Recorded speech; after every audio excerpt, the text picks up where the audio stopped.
बंदे जी 25 दिसंबर को मनुस्मृति दहन दिवस है। बाबा साहब डॉक्टर अंबेडकर महाड़ तालाब में वहाँ पर मनुस्मृति दहन किए थे और हर साल आपका वहाँ से यात्रा निकाला जाता था, भीमा कोरेगांव तक पहुंचती थी। लेकिन इस बार आप चैत्यभूमि से निकाले हैं। थोड़ा सा मनुस्मृति के बारे में और ये जो यात्रा आप निकाले हैं इसके बारे में थोड़ा सा विस्तार से बताइए। 25 दिसंबर 1927 को डॉक्टर बाबा साहब अंबेडकर द्वारा जो मनुस्मृति का दहन उनके मित्र सहस्त्रबुद्धे जी थे, एक ब्राह्मण व्यक्ति के द्वारा वह ग्रंथ जलाया गया, जिस ग्रंथ में नारी स्त्री यानी पाप योनि मोक्ष की मार्ग की बाधाएं इस तरीके से समझा जाता था। बाबा साहब ने हमारी मातृशक्ति और यहाँ शूद्रों अति शूद्रों की जहां हालत खराब करने वाला उनका जो आत्मसम्मान है उनको ठेस पहुंचाने वाली यह मनुस्मृति, यह केवल मनुस्मृति शूद्रों अति शूद्रों की और माता महिलाओं की इतना हीन लेखने वाला जो ग्रंथ है, बदनामी करने वाला जो ग्रंथ है, इसलिए नहीं जलाया ताकि एक मनुष्य दूसरे मनुष्य के साथ में कैसे जानवरों से भी बदतर से व्यवहार करता है, वह कानून, घटिया कानून जो मनुष्यता के पीठ में जो छुरा दबोचने वाला ऐसे जो काला कानून मनुस्मृति, यह ब्राह्मणवादियों का यह काला कानून था, जिन्होंने उस पुष्यमित्र शुंग द्वारा आखिरी के सम्राट बृहद्रथ जो मौर्य सम्राट 10वां राजा देवानंद प्रियदर्शी सम्राट अशोक का परपोता 2 साल राज किया, लेकिन कपट नीति से वह पुष्यमित्र सिंह दाखिल हुआ सेना में, विश्वास संपादन किया। जिस दिन देवानंद प्रियदर्शी सम्राट अशोक की धम्म दीक्षा हुई वही चुन लिया और उसी दिन उसको नजरबंद कर दिया गया, हथियार छीन लिए गए और 15 दिन के बाद जो दीपदानोत्सव होता है, दिए जला करके भगवान के 84,000 महास्तोपों की एक साथ पूजा की गई थी, उसी दिन उसकी हत्या कर दी गई है सम्राट बृहद्रथ की। यह घटना डॉक्टर बाबा साहब अंबेडकर जी ने यह राजनीतिक प्रतिक्रांति है ऐसा विश्लेषण किसी राजनीतिक गुण को नहीं वर्णन करना है, नहीं समझ पाए।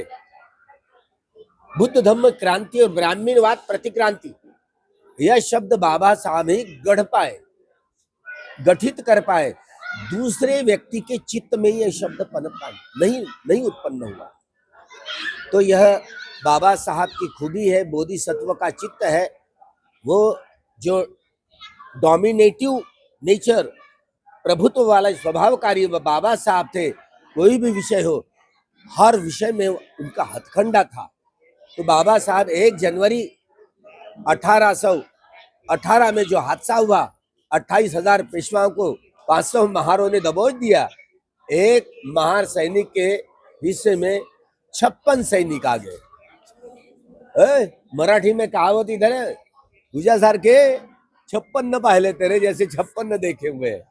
इस तरीके का जो मुहावरा वहीं पर विजय स्तंभ से आया। तो भला बाबा साहब ने 1 जनवरी 1927 को जब वहां पर पधारे पहली बार, तभी वह जहां महाड़ की भूमि, वह चौतार तालाब का पानी सुलगाने के, उसको जलाने की घोषणा वहीं पर 1 जनवरी 1927 को हुई। 25 दिसंबर 1927 को उस क्रांति भूमि में, महाड़ क्रांति भूमि में उन्होंने मनुस्मृति सहस्त्रबुद्धे द्वारा जलाई। निर्णय 1 जनवरी 1927 को लिया था, क्योंकि वहां प्रेरणा भूमि बनी उनकी। आज 25 दिसंबर 2025, इतने साल बीत गए, फिर से मनुस्मृति का कानून, उसकी सराहना करने वाला ये ब्राह्मणवादी लोग फिर से उभरने लगे। Revolution and counter revolution. Baba Saheb ने ही इस बात को जान पाए, अन्य कोई इतिहास, जो इतिहास से ही भूलभाल जाते तो इतिहास का क्या निर्माण करेंगे। इस देश का सही मायने में इतिहास निर्माण किया तो डॉक्टर बाबा साहब अम्बेडकर जी ने किया, और अन्य व्यक्ति के हिस्से में ही नहीं था, उनका अधिकार क्षेत्र नहीं था। बाबा साहब ने इस समाज को बदलने के लिए मनुस्मृति का दहन इसीलिए किया कि एक नया समाज बने। यह गुलामी की बेड़ियों का एहसास करने के लिए जब भीमा कोरेगांव में आए, देखा है, और वहीं पर हमारा पराभूतों का इतिहास है, हमारा पराभव हुआ है, न जाने इस पराभव को कैसे मिटाए। बुद्ध धम्म क्रांति, भगवान बुद्ध का सद्धर्म जो था, संस्कृति थी, सांस्कृतिक प्रतिक्रांति हुए, और सारा ये मानव समाज ब्राह्मणवादी के चंगुल में आ गया।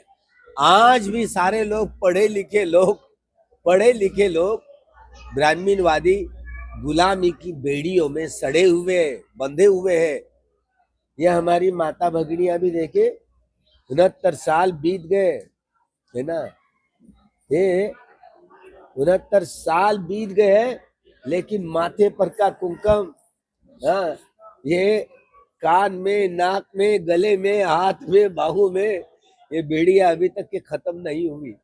मनु अभी पर ये राज कर रहा है, तो कब यह सांस्कृतिक क्रांति होगी।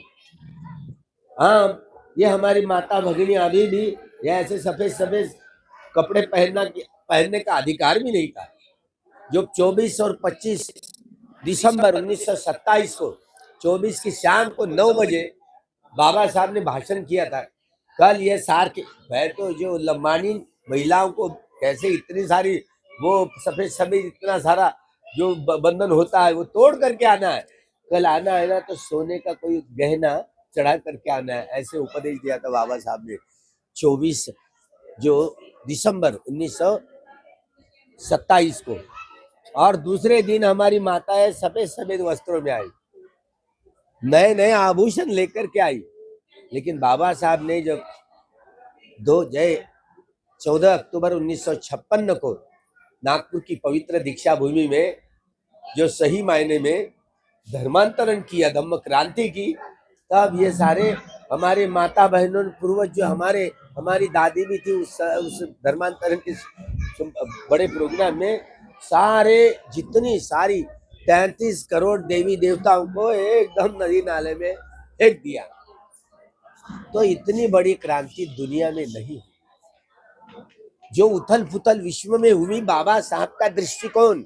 यह 25 दिसंबर 1927 को महाड़ में ये मनुस्मृति जलाई, ये ब्राह्मणवाद का कानून जलाया, वर्ण व्यवस्था, जाति व्यवस्था का कानून जला करके तभी बाबा साहब ने ये कानून अगर जलाए तो नया कानून कौन सा होगा, तो भगवान बुद्ध के सद्धर्म का कानून होगा। इस देश को ही नहीं, यह बाबा साहब ने जो इस देश का संविधान लिखा ना, तो पूरे विश्व के लिए लागू, एक देश के लिए नहीं। जहां जहां पर तब्दीलियां, परिवर्तन आएंगे, राजनीतिक, सामाजिक, सांस्कृतिक क्रांतियां होगी, बदलाव आएंगे, यह इस देश का संविधान सबको देखना ही पड़ेगा, मजबूर हो जाएंगे। तो बाबा साहब ने दुनिया को मनुस्मृति जला करके भगवान बुद्ध की जनतंत्र यह इस देश को प्रदान करके, यह बोधिसत्व भावी बुद्ध ने सबसे बड़ा इतना काम किया, विश्व को ही बुद्धमय धम्ममय करने का निर्देश यह मनुस्मृति जलाने की कृति में था। इसलिए मनुस्मृति जला करके भगवान बुद्ध के तरफ सारे विश्व की जनता को ले जाना था, इसीलिए मनुस्मृति जलाई थी। जो शूद्रों, अतिशूद्रों और हमारी माताओं को बदनाम करना ही नहीं, लेकिन गुलामी की बेड़ियों में जीवन जीना इतना हराम कर दिया था। तो इसी को बदलाव लाने के लिए एक मनुष्य दूसरे मनुष्य के साथ मनुष्यता का व्यवहार करे, ऐसे नया कानून लाया। और जो कानून है बुद्धिज्म का, जहां खून का एक भी बूंद न बहाते हुए न्याय, स्वतंत्रता, बंधुभाव, भाईचारा, यह जो चारों मूल्य है, समता, न्याय, स्वतंत्रता और भाईचारा, ये मानवीय मूल्यों का जो मानव मूल्यों का यह रचना करा करके इस देश का संविधान इस देश को ही नहीं सारे विश्व को दिया। इसीलिए इस विश्व के सारे लोग मजबूर हो गए, सभी वैज्ञानिक मजबूर हो गए। बाबा साहब यह विश्व के नेता, एक देश के नहीं तो विश्व के नेता बन गए। मनुस्मृति जलाने की जो बात है ना, सारे विश्व को बदलने की बात। मनते जी, आप खामे खाओ मनुस्मृति को बदनाम करते हैं। मनुस्मृति कुछ ऐसा नहीं है, ये ब्राह्मणों का कहना है। आप और जो संविधान है, संविधान डॉक्टर अंबेडकर अकेले थोड़े लिखे हैं, BN राव ने लिखा है। ये तो ब्राह्मण खुद कह रहे हैं कि वो पूरा डंका की चोट पे चिल्ला रहे हैं, सोशल मीडिया पे, टीवी पे, चैनलों पे धरना प्रदर्शन कर रहे हैं। ये सारी नौटंकी है, ये सारी नौटंकी है। कौन BN राव समिति में थे, मार्गदर्शक के रूप में थे, लेकिन जिस मसूदा समिति के अध्यक्ष कौन रहेंगे, जिन्होंने संविधान तैयार किया है, तो मसूदा समिति में जो विषय है उस पर चर्चा मसूदा समिति के जो अध्यक्ष होते हैं उन्हीं के ही अध्यक्षता में होती है। इसी विषय पर चर्चा, सभी विषयों पर जब चर्चा हुई, बाबा साहब ने हर एक विषय पर अपना मत जो रखा है वह मत संविधान समिति को मानना पड़ा, संविधान मसूदा समिति को भी मानना पड़ा। तो ये दृष्टि है ना पूरी, बाबा साहब ने भगवान बुद्ध की दृष्टि वहां पर संविधान में एडॉप्ट की, इसमें इनका बिल्कुल रोल नहीं है। जबकि पहले प्रधान महात्मा गांधी जी ने ये BN राव को ये प्रारूप लिखने के लिए दिया गया था, ये बात सही है। लेकिन वही प्रारूप जब बैरिस्टर डॉक्टर बाबा साहब अंबेडकर जी के पास में आया, तो बाबा साहब ने उनका जो प्रारूप है संविधान का उल्टा टंगा दिया। It's only capitalist outlook in that documents. यह BN राव के डॉक्यूमेंट्स में प्रारूप में केवल पूंजीवाद का नजारा है, जिसमें अमीर अमीर हो जाएंगे और गरीब गरीब हो जाएंगे। यह काम, ये विषमता का नजरिया यहाँ पर दिख पड़ता है। तो गांधी तो टॉलस्टॉय ये वैज्ञानिक है रूस का, सोवियत रूस का, उसका प्रभाव गांधी पर था, वो भी समाजवादी खुद को मानते थे। तो बाबा साहब की यह समझ बड़ी ऊंची समझ है, ये खुद स्वयं गांधी ने जाना, गांधी स्वयं मजबूर हुए, स्वयं गांधी जी ने मसूदा समिति का अध्यक्ष केवल और केवल बाबा साहब बैरिस्टर अंबेडकर ही, वही उनकी क्षमता है, इसलिए उन्होंने नाम पहले कोई विरोध नहीं किया। यहाँ तक कि BN राव भी विरोध कर सका क्या उस समय? नहीं कर सका, कोई भी व्यक्ति किसी ने भी विरोध नहीं कर सके, क्योंकि बाबा साहब का जो ज्ञान, उनका जो बोधि का जो पक्ष है ना, बड़े बलवत्तर था। इसलिए बाबा साहब की बराबरी करने वाला कोई वैज्ञानिक, कोई समाज तज्ञ, कोई राजनीतिज्ञ उन दिनों नहीं थे। ये बात तो असली में सही है, लेकिन वो तो चिल्लाते रहते, ये तो घटना BN राव ने लिखी। अरे भाई, भले आदमी, कोई बीमार पड़ गया, कोई विदेश में गया, कोई तो इधर उधर भटक गया। बाबा साहब ने यह 2 साल 11 महीने 18 दिन में जो संविधान लिखा ना, बाबा साहब ने इसके लिए बहुत परिश्रम किया। ये सीधा परिश्रम नहीं है, बहुत कठिन है। और लोग यूं ही कहते हैं ना, ये BN राव ने लिखी। भला BN राव का नाम तो आना चाहिए था ना, कम से कम BN राव ने लिखी। यह काउंटर रिवोल्यूशनरी वाले लोग कह रहे हैं कि नहीं BN राव ने लिखी, ये बात सरासर झूठ है। और वो झूठ लाने वाले की थियरी है RSS वालों की, है ना, वो शुरू से लेकर अंत तक ही झूठ है। वो लोग कहते ना, मनुस्मृति में जो अच्छाई लिखी है ना, वो भी मनुस्मृति में चोरी की गई है। बड़े नंबर 1 के चोर होते शेड्डी वाले। वहां पर 5वें अध्याय में ये भी लिखा है, आयुर्विद्या यशोबलन, यह भाषांतरण किया। धम्म पद में 107वीं गाथा है, भिक्षु आशीर्वाद देते ना, आयु वन्नो सुखं बलन। तो इसका सीधा भाषांतर है, अनुवाद है। इतने चोर है वो। मनुष्य जो ज्ञान, यहाँ भगवत गीता ये धम्मपद की नकल है। बाबा साहब ने हमको तो दिशा दी। तो इसीलिए इस बात को समझो, ज्ञान की जो गंगा बुद्ध से बहती है, बुद्ध जड़ है, ज्ञान की जो बात है, ये नंबर 1 के चोर है ना। आज हिंदू हिंदू कहने लगे थे, सनातनी है, काय के सनातनी? अरे सनातन ये शब्द ही भगवान बुद्ध ने रचा है। सनातन इस शब्द की व्याख्या भगवान बुद्ध ने की है। यही वेरेन वेरानी समंती द कुदाचन, वेरेने से संबंधी है धम्मो सनातन हो। वैरियों से वैर करके वैर समाप्त नहीं होता कभी। मैत्री करने से ही वैरियों पर विजय प्राप्त कर सकते हैं। यह प्रकृति का न बदलने वाला नियम है, इसलिए सनातन कहा गया है। लेकिन नंबर 1 के चोर भाषा भी चुरा ली, और वो कहते हैं कि सभी भाषा की जननी संस्कृत है। नहीं, ये संस्कृत का लिपि ही नहीं है, ये धम्म लिपि के आधार पर वो खड़ी हुई है। लेकिन उल्टा चोर कुतवाल को डाके, तो ऐसी धारणाएं है ब्राह्मणवादियों की। इसीलिए ये विकृत प्रचार कर रहे हैं कि ये संविधान ये बाबा साहब ने नहीं, यह BN राव ने लिखा है। तो इस तरह ये गलत गलत प्रचार कर रहे हैं। अभी अगर मान लो अभी कांग्रेस वाला एक भी बोल नहीं सकता, ये केवल RSS वाले बोलेंगे। कांग्रेस वाले तो सराहना करेंगे। स्वयं गांधी को मजबूर होना पड़ा। कांग्रेस वाले RSS के नहीं है क्या? देखिए बूढ़े बूढ़े लोग है ना जो कांग्रेस में अभी नए नए जो नौजवान आ गए, वो कांग्रेस के बीजेपी के, बीजेपी के पक्ष में है नौजवान लोग। इसलिए कांग्रेस और बीजेपी एक ही बात है, एक ही सिक्के के दो पहलू है, और क्या है। इसलिए उनको ये ब्राह्मणवादी ही लोग हैं, इनसे ये समाज बदलने वाला नहीं है। इसलिए डॉक्टर बाबा साहब ने शेड्यूल कास्ट फेडरेशन विसर्जित करते हुए रिपब्लिकन पार्टी ऑफ इंडिया इस राजनीतिक दल की घोषणा की। रिपब्लिकन पार्टी का प्रोग्राम दिया था, अगर रिपब्लिकन पार्टी सत्ता पर आएगी, हाँ, तो मनुस्मृति का कानून जला तो दिया था, लेकिन उसके बावजूद भगवान के सद्धर्म के कानून देंगे, जो कूटदंत सूत्र में लिखा हुआ है। जो स्टेट सोशलिज्म, यह कॉन्सेप्ट भगवान बुद्ध के जो धम्म और विनय से उन्होंने प्राप्त किया, कैसे निर्णय चलते हैं, ये कूटदंत सूत्र राजा महाराजों को उपदेश जो दिया, रोटी कपड़ा मकान शिक्षा एवं ये सारा मूलभूत जरूरतें पूरी करने की जो धार्मिक राजा बनाने की जो बारी है, वही संविधान के तहत ये बुद्धिज्म कैसे वहां पर बीजारोपण किया जाए, ये केवल बाबा साहब को ही समझ पाए, दूसरा कोई व्यक्ति समझ ही नहीं पाया। तो जी, उत्तर प्रदेश में एक पंकज त्रिपाठी है, उसका यूट्यूब चैनल है द लॉजिकल, और वो अपने चैनल पे कहता है कि डॉक्टर अंबेडकर ने हिंदू कोड बिल के लिए नहीं छोड़ा है।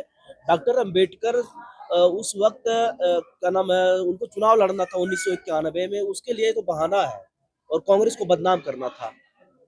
उस पर क्या कहेंगे आप?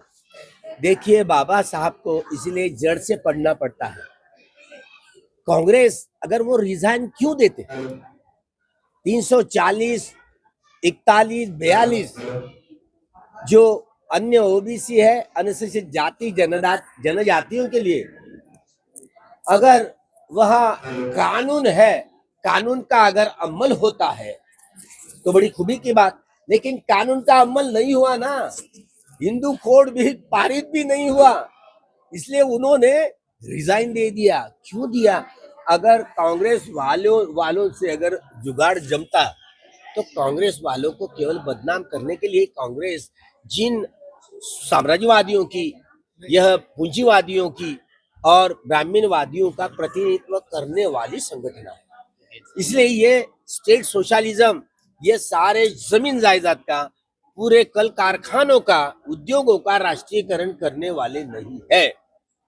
इसीलिए बाबा साहब ने एक पर्यायी के रूप में रिपब्लिकन पार्टी ऑफ इंडिया, यह अगर संगठन आएगा 5 दिसंबर 1956 को, एक दिन पहले मृत्यु के, उन्होंने SM जोशी जी को और प्रके अत्रे को लेटर लिखा, दोनों बमनों को। देखो, ये कांग्रेस ये ऊंची जाति ऊंची वर्ण वालों की प्रतिनिधित्व करने वाली संगठन है, इसमें स्टेट सोशलिज्म नहीं ला सकती।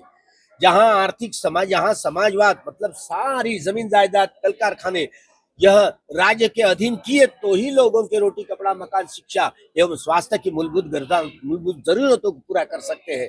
ये जब तक के अमल नहीं होगा तब तक समता मूलक समाज निर्माण नहीं हो सकता। न्याय, स्वतंत्रता, समता और भाईचारा, ऐसे चारों भौतिक मूल्यों के, बुद्धों के मूल्यों के आधार पर समता मूलक समाज निर्माण नहीं हो सकता। इसलिए बाबा साहब ने रिपब्लिकन पार्टी ऑफ इंडिया को जन्म दिया था, ताकि सारा विश्व सारा भारत कैसे बुद्धमय हो, इसके लिए बाबा साहब ने सबको यह सबसे बड़ी कठिन जिम्मेदारी दी थी। वही जिम्मेदारी का यह एहसास हो, इसलिए बाबा साहब ने मनुस्मृति को जो जलाया, नया समाज निर्माण हो। इस नया समाज निर्माण करने के लिए बाबा साहब के यह समता सैनिक दल हो, ये बुद्धिस्ट सोसाइटी ऑफ इंडिया हो या रिपब्लिकन पार्टी ऑफ इंडिया, तीनों संगठनों को फिर से पुनर्जीवित करे। आपको किसने अधिकार दिया था कि यह सारी संगठनाएं विसर्जित करो करके? बाबा साहब के तीनों संगठनों को फिर से पुनर्जीवित करे और नए सिरे से, नए दम से, नए जुलूस के साथ में और यह समतामूलक समाज निर्माण करने की यह चेतना खूब भरे, इसका सब बल बढ़े, खूब बल उत्पन्न हो। भवतु सब मंगलं, भवतु सब मंगलं, भवतु सब मंगलं। साधु साधु साधु।